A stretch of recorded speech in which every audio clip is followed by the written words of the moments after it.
Hi everybody, it is April and I am here with another quick tutorial for Cricut Design Space.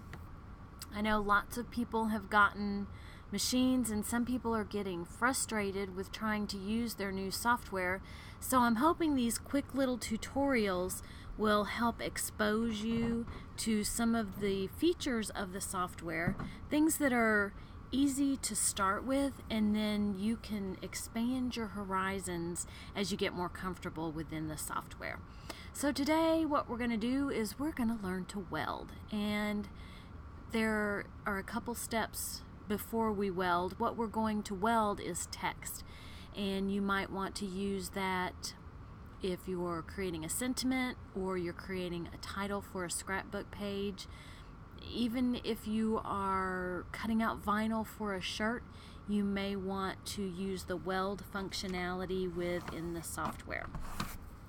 So what I'm going to do is I'm going to click text, which is in the menu bar on the left hand side of my Cricut Design Space, and that will bring up a box, and I am going to type in all caps hugs. So where I'm actually working in the design space with my text is within this box, but what is going to be cut out is within a different box, and I want a different font. So I'm going to click the drop down, and let me go back over that. Okay, when I clicked away from my hugs, then I lost my text box. No biggie, I'm just going to click my hugs again, and then I'm going to double click to bring back that text box. So across the top of my screen in the second menu bar down, which appears when I double click on my hugs text, are different things that I can change about my text. I want to change the font. You can change all kinds of things. You can show all the fonts that you have.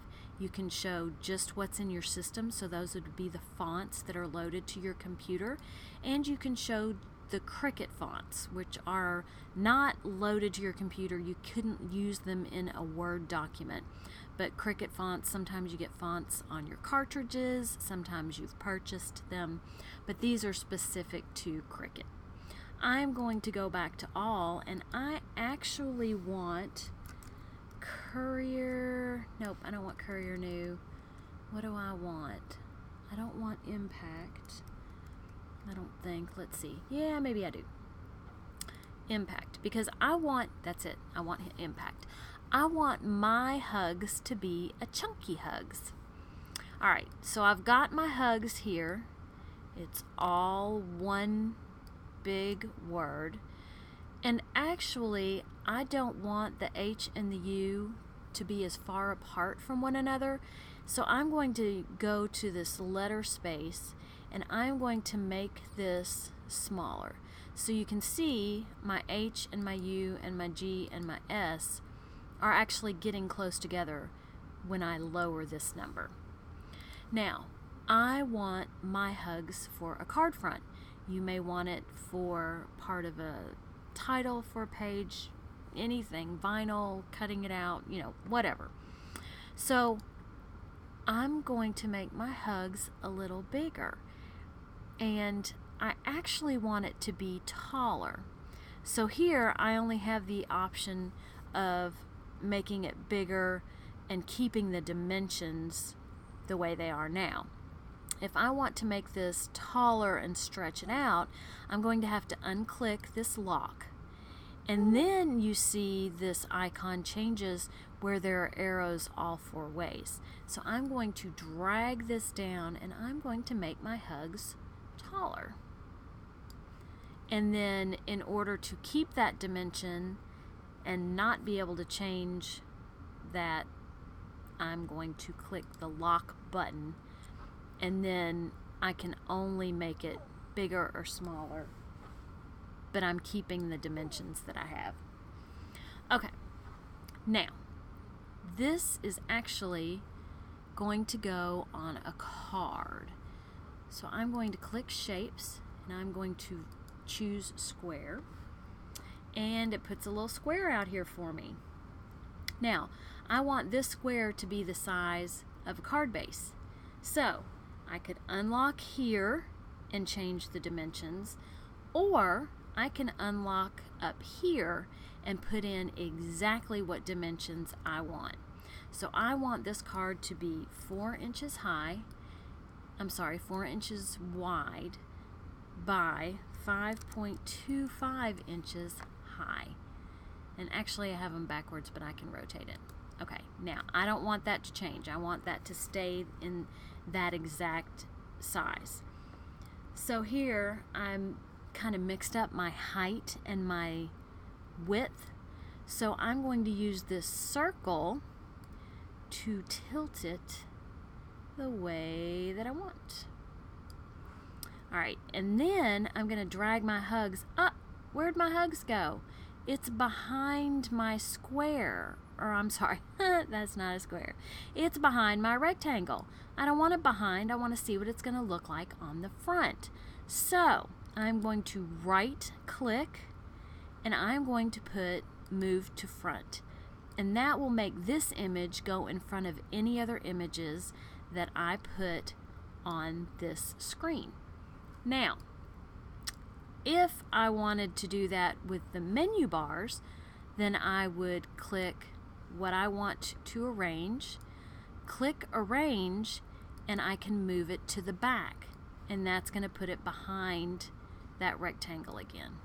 Okay, I'm going to undo, so then this guy won't go back where I found him. So I'm going to arrange and move to the front. Alright, sorry, cat issues. Now, I do actually want my hugs to be a little bit bigger. I'm going to drag it over here, mess with it a little bit, and I actually want it to be centered on my card. So I'm going to click hugs, I'm going to hold the shift key, and I'm going to click the rectangle, and then I'm going to click align, and I'm going to say center. And that is going to put hugs in the very center of my card. Now I'm going to group these two. Actually, first I'm going to duplicate. I'm going to click away so I can get a hold of my hugs again. I am going to copy, and then I'm going to paste. So I've got 2 hugs. I want to drag one of my hugs off to the side, preferably the one that is not centered. And then I'm going to grab these. So what I do is I take my cursor, I start up in the upper left hand corner away from what I'm trying to cover. Then I click and I drag over. That puts all this in one area, and then I'm going to click group. Alright, so I'm going to set that off to the side, and we're going to get back to what we started for this whole tutorial for, and that is welding. So right now this is a group, so I couldn't weld these together because, well, they're already together. So the first thing I need to do is ungroup. So when I do that, my H is by itself, my U is by itself, my G is by itself, and my S is by itself. Now I do want to change the dimension, so I have all these in a group. I'm going to unlock the button because I want these to go back to the size, close to the size that they were before. Okay, so they're still separate. I just grouped them all together so I could resize them, and then they would all stay the same dimensions that they were. Now, in order to weld, something has to be touching something. So I take this U, I attach it to the H, I click the H. Well, I can drag and group these two together so I can make a box around them. And there are multiple ways to do everything, but I'm going to go down here to the bottom right hand corner and I'm going to click weld. Now, these are now one image. But you see how the H and the U, they kind of meld together? So depending on your letters, sometimes that happens.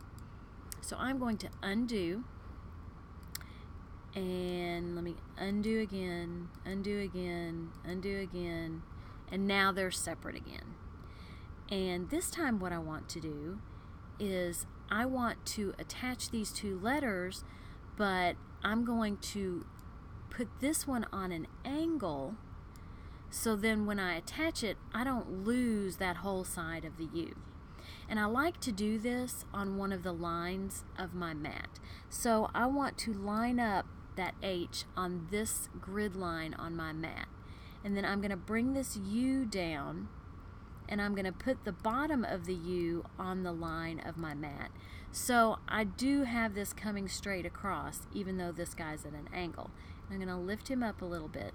And as long as you have some overlap, then you're going to be able to weld. So I'm going to click and drag, make it a group. I don't have to group it, but I'm putting it in a group. And then another way to weld is to right click and click weld. So now these guys are together and they're welded. Now I want to add my G, and I can leave it straight, which I actually like the way it looks straight. So I'm just going to have a little overlap of my U and my G, and I don't have to weld them right now. I can go ahead and finish what I started. Now the S, I would lose a lot of the S, not a lot, but more than I'm willing to lose if I attach it this way. So instead, I am going to use this circle arrow so that I can put it on an angle. And then I'm actually going to drag it away from the G a little bit. Now I can group this whole thing together. Now, there are multiple ways to do that, and depending on whether or not you like your keyboard or your mouse better, I'm going to use my mouse. So I'm going to click, drag, everything's in the box, and then I'm going to go down to my lower right-hand corner, and I'm going to click weld. And then all of these pieces are together. If you like this video, give it a thumbs up. If you would like to see more content like this, please subscribe. And you all have a great day. Also, if you have any requests for things you'd like to see videos about, let me know.